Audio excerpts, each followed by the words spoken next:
Transylvania, with its centre in Kołobrzeg, is a region of present-day Romania that holds a fundamental significance for every Unitarian. It was here, in the mid-16th century, that Unitarianism was born. The Unitarian Church was officially recognised by the Edict of Torda, issued in 1568 during the reign of Prince János Zsigmond. Its early theological development is especially associated with the work of theologian and reformer Ferenc David.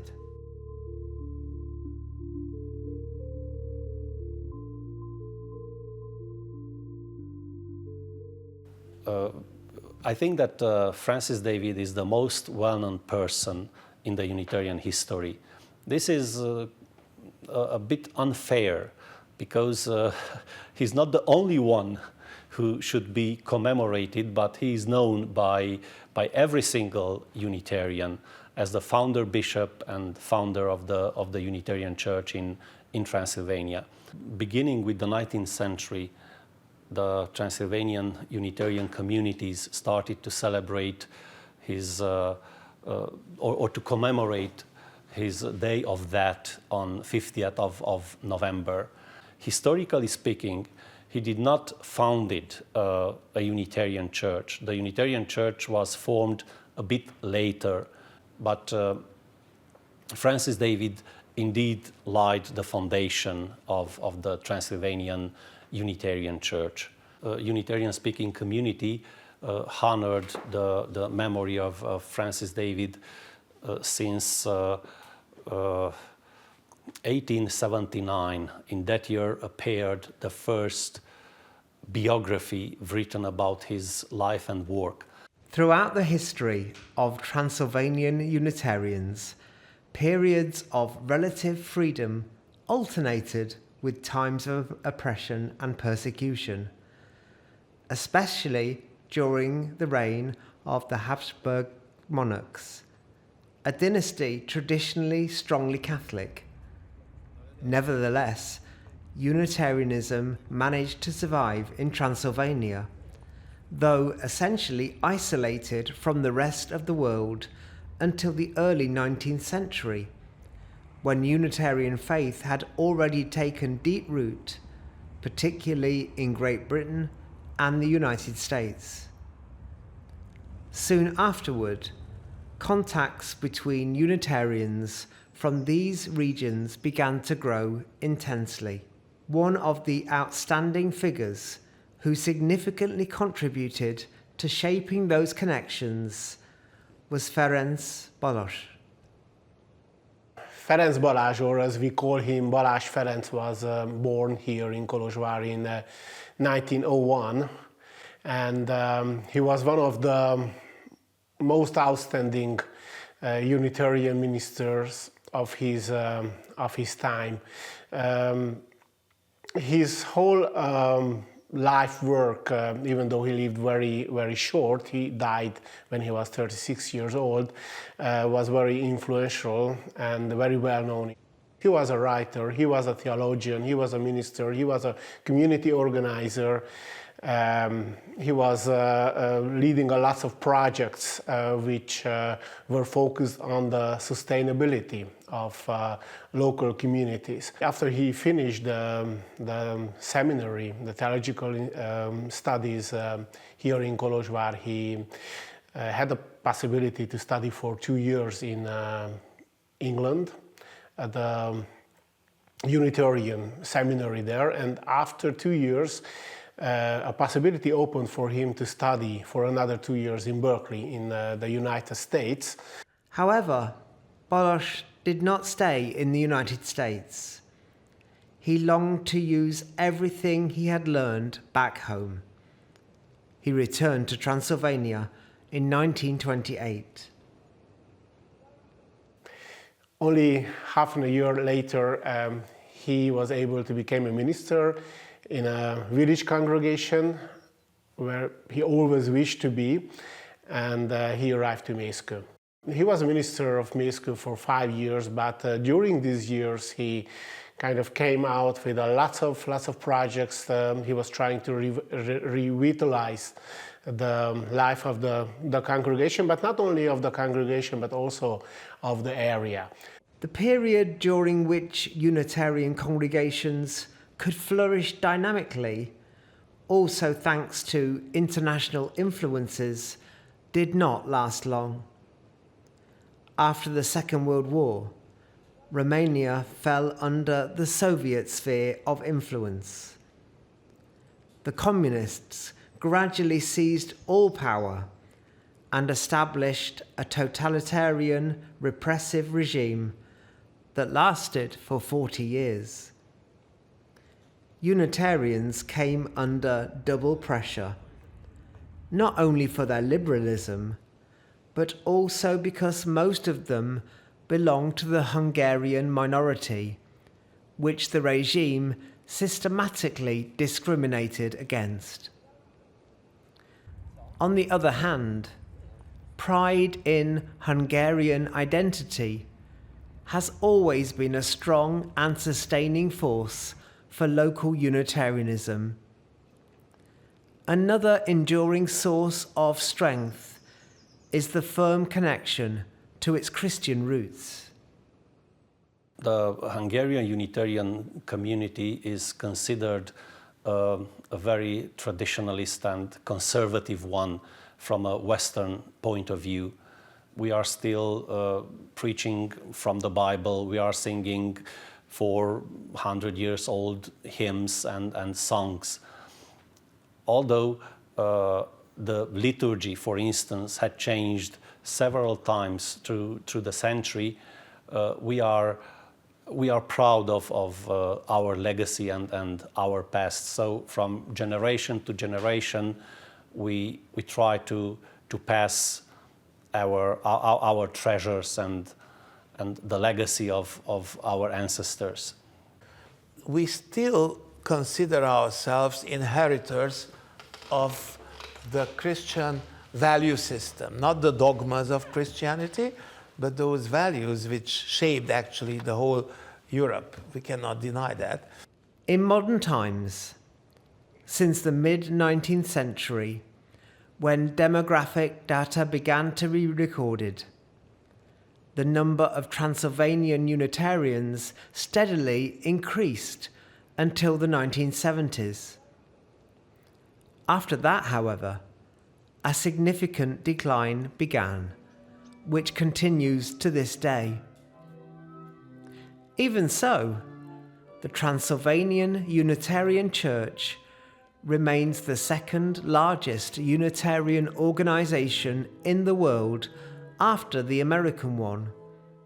We have in Romania around 54,000 Unitarians. Most of our Unitarian congregations are in the middle of Transylvania, close to the eastern and southern borders, where the Hungarian majority population lives. Most of the Unitarians are born in their religion.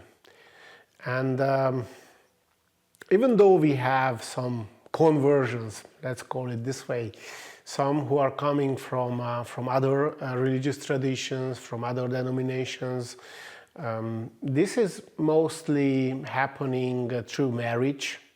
In Transylvania, there is an unwritten agreement among the different Hungarian ethnic denominations that we are not trying to withdraw others members into our denominations, which sometimes happens, sometimes not, but basically this is the unwritten law. Probably the situation of being minoritarian Hungarians puts us closer to each other because our issues are a bit similar, a kind of preserving our national identities and those values probably puts us much closer together.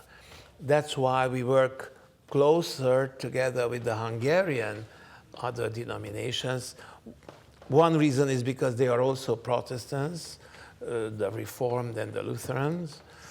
But in the other hand, because of the Hungarian culture, which we cherish.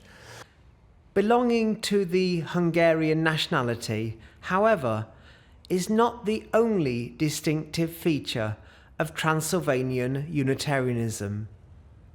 Another one is its rural character. 54% of, or 6%, 56% of our members are living in village areas, so in villages.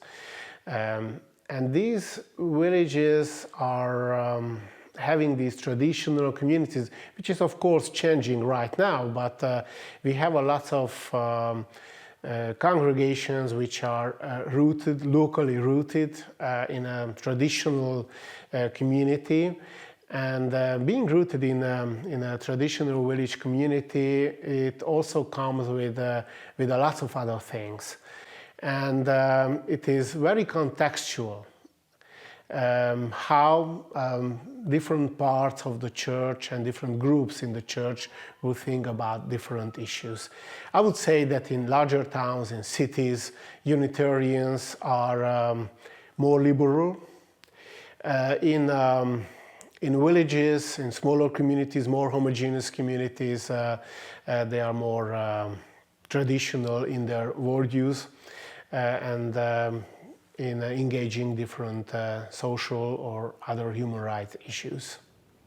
This is historically linked to a certain distrust toward women in clerical positions. Although after the fall of communism, the Unitarian Church in Romania was the first to admit women to the seminary and to ordain them. Rural congregations were slow to overcome the prejudice that women did not belong in the pulpit.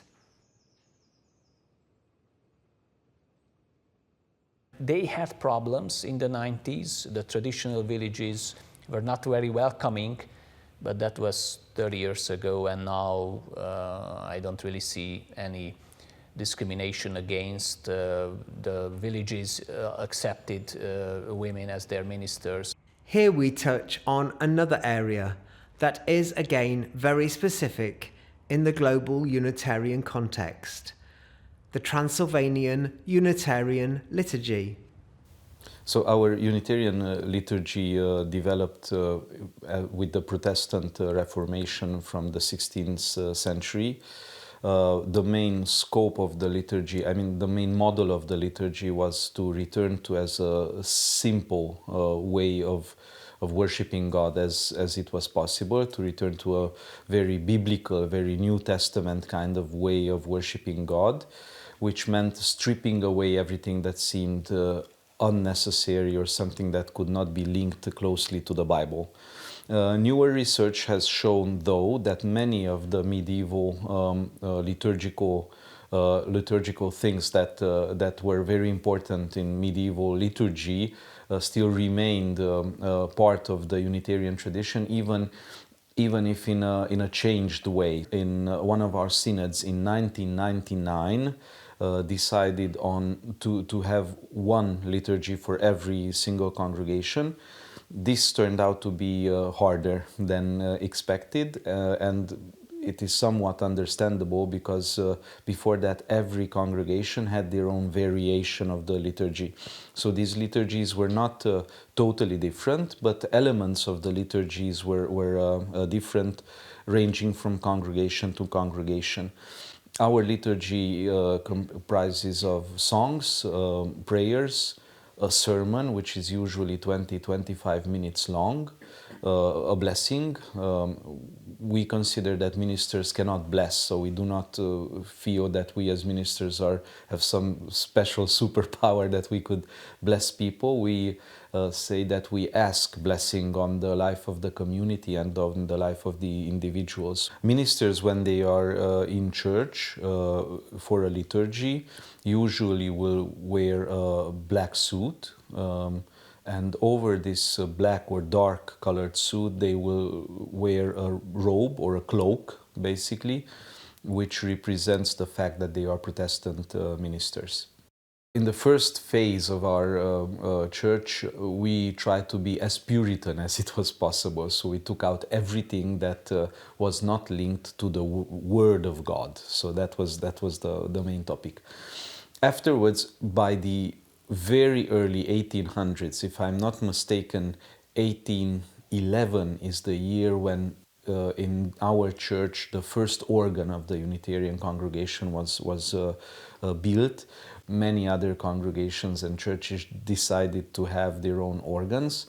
Nowadays, almost 90-something% of the congregations will have an organ that will play music in the church.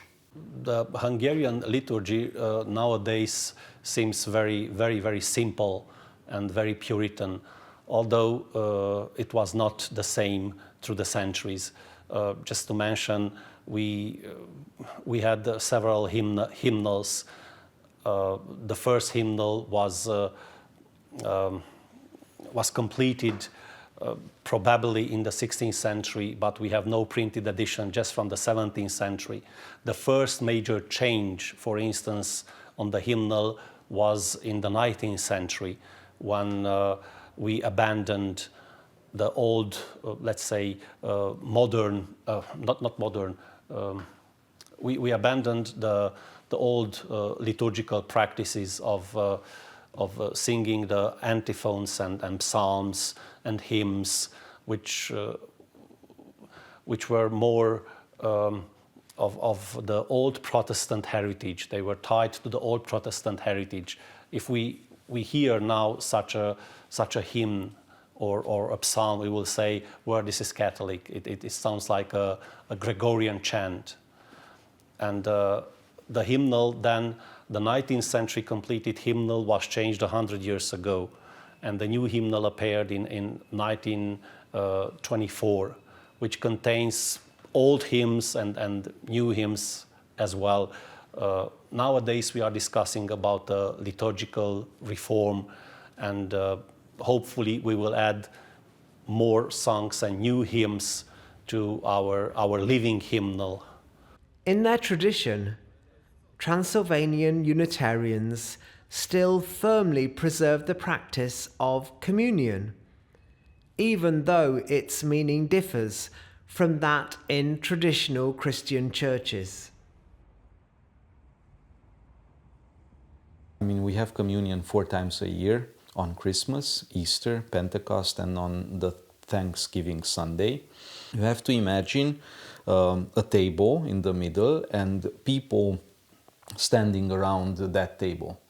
And I think this is one of the most important aspects of communion, this fact that there is a table with food and wine, which waits for everyone to come. So everyone is invited to be part of this celebration. It doesn't mean if you're a man or a woman or rich or poor or old or young. We are all together. We are encouraged to see our own lives, our own deeds, and where we stand in life at this moment, to see what needs to be changed. When you take communion, what you basically do is like when you sign a document, you say, yes, I am ready, I am willing to try. We don't say that bread and wine will change during this service. Bread remains bread and wine remains wine, obviously. What is encouraged to change is the human being. Given their strong belonging to the Christian tradition, it is worth noticing how Transylvanian Unitarians approach drawing inspiration from other, including non-religious sources, since such openness has been one of the defining characteristics of free Unitarian faith since the early 19th century. In the liturgy, you can use other elements from literature, poems, for example, music, for example. You can incorporate it into the sermon, which is always a good way to present these artistic things like poems or music and so on. We do use songs and verses and stories and material from other Unitarian and non-Unitarian communities. We try to incorporate this in the liturgical system that we have. So we don't just take it and try to implement it as something foreign, but try to incorporate it. This is how we incorporated Flower Communion into our Palm Sunday celebration. In our communities, there are a couple of congregations that I know that use the chalice, that they will light the candle or the chalice itself at the beginning of the service, but this is a very tiny minority among our congregations. We follow in some way the traditional Christian liturgical year, which means that we start this liturgical calendar with Advent, with the 4 Sundays of Advent, and we follow Christmas, Easter, Pentecost, and so on. So this is an ongoing meditation. It is also interesting to reflect on the language used in their liturgy. I think that the language has not changed a lot, maybe a little bit from the 19th century to the 20th, but nothing has changed, I think, since the 20th to the 21st. Some people might consider this to be a disadvantage, but I don't. I think that we preserved our Unitarian Christianity, which is a cherishable value to us. However, communication does not happen only through words. Since ancient times, human beings have used the language of symbols in religion as well. The most important symbol of the Transylvanian Unitarians is its coat of arms, whose interpretation reaches back to early Christianity and the evangelists. The Unitarian coat of arms has a biblical explanation. It's from the Gospel of Matthew: be gentle as the doves and wise as the serpents. The origin of it is quite interesting. It's not from the 16th century, although we used some of this iconography beginning with the 16th century. I think that we borrowed this symbol from the book of Erasmus of Rotterdam. The main editor of Erasmus was I don't know how to pronounce properly in English, Froben, or we used to say in Latin Frobenius, the Basel printer, the printer from Basel. And on the title pages of his books, of his Erasmiana, he has this symbol, the dove and the serpents around the dove, with the Matthew explanation around. And then, little by little, the Unitarians started to use this symbol. And this is not by accident. The largest Erasmian collection is to be found in the library of the Romanian Academy. That is the former library of our Unitarian College. The architecture of Transylvanian Unitarian churches is also noteworthy. Most of them originally belonged to traditional Christian denominations, and when Unitarians took them over, they had to adapt to their existing layout. In such cases, altars were removed, or their symbolic meaning was entirely reinterpreted. They were replaced by the so-called Lord's table, around which communion takes place. It is typically a plain, solid table situated in the central space among the pews for the congregation, who often sit around it on four sides. Ministers preach from the pulpit, but the congregation may also be seated behind them and on galleries above. From their Protestant roots, Transylvanian Unitarians inherited the practice of minimal decoration, except for folk motives that express their deep national identity. During the movement's flourishing periods, Unitarians built their own churches as well. The architect Lajos Paquet from Kolozsvár, himself a Unitarian, became famous for his unique style. From the late 19th century, he devoted himself to sacred architecture. His churches are particularly distinguished by their domed choir vault spanning the entire width of the nave and their central layout. He designed buildings for both small rural congregations and wealthy parishes seeking a grand manifestation of their importance.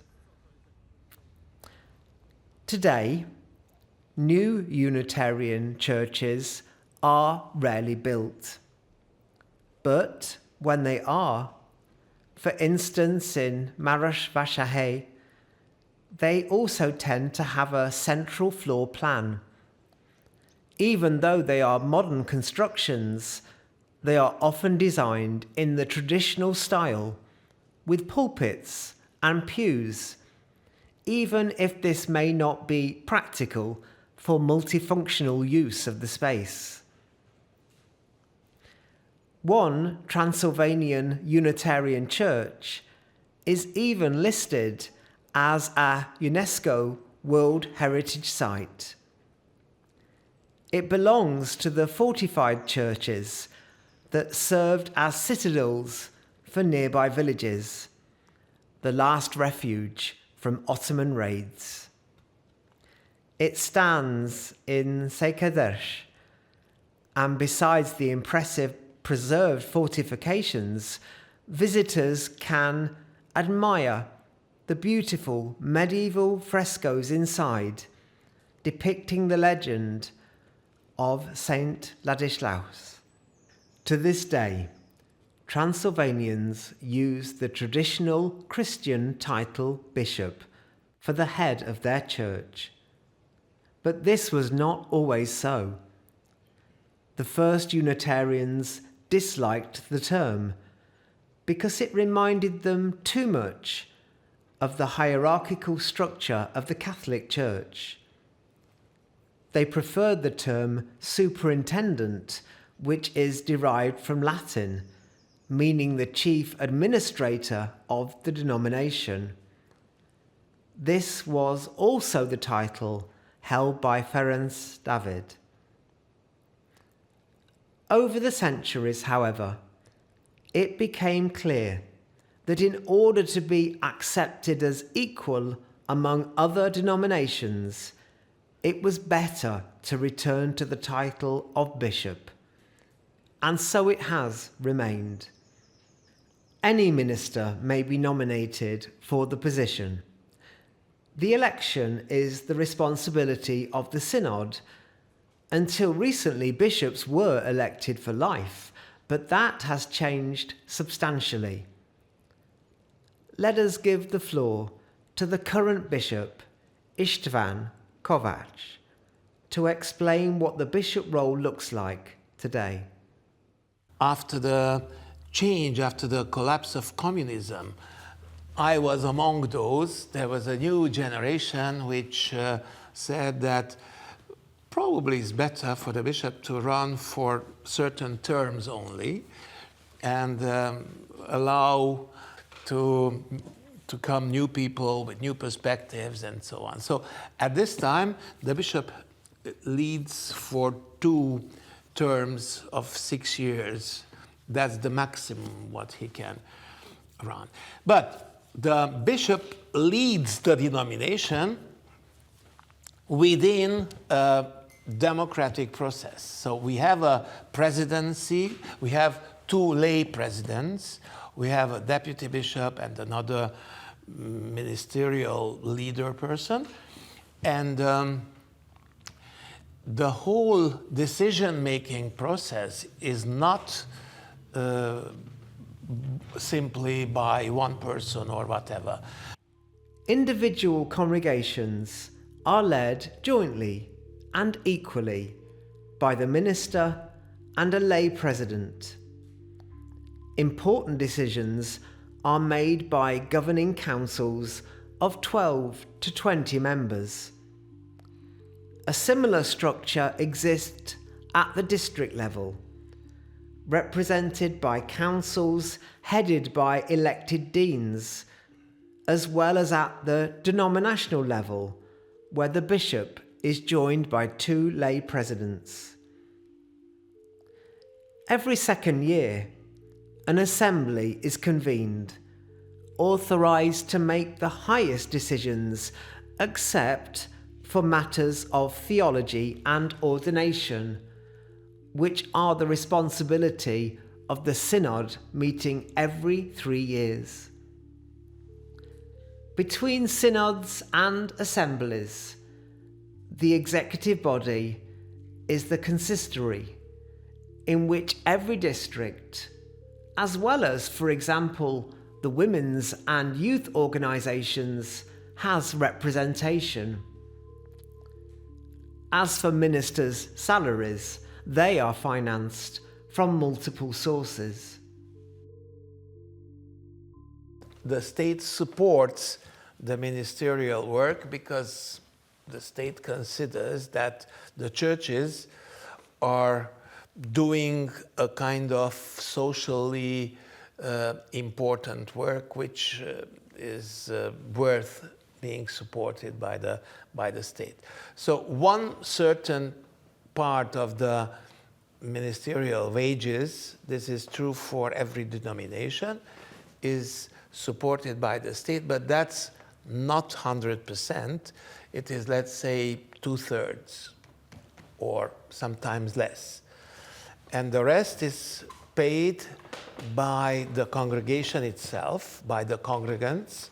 We make huge efforts to keep in every congregation as much as possible a minister. Sometimes when the congregation becomes small, we match 2 or 3 congregations to have 1 minister. Today, Transylvanian Unitarians form a single organisation together with Unitarians from Hungary, but it was not always the case. Historically, the Unitarian movement was created in the historical Hungary, and it was a unique Unitarian, Hungarian Unitarian church.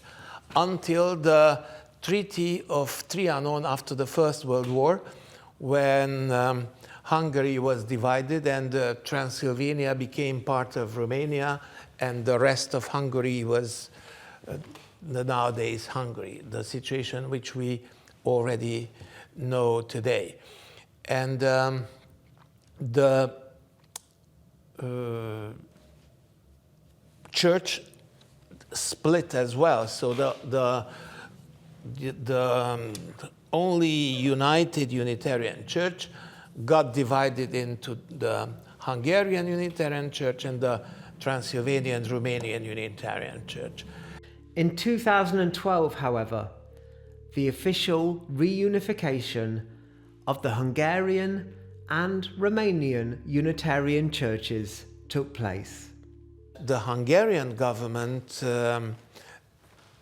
looks with care to the Hungarians living in Romania. So they support in some ways, both spiritually, both sometimes financially, the Hungarian minority from Romania. To learn more about other areas of Transylvanian Unitarian life, such as education, work with the youngest generations, the present status of women, the daily service of ministers, or even their use of social media, you can continue with the second part.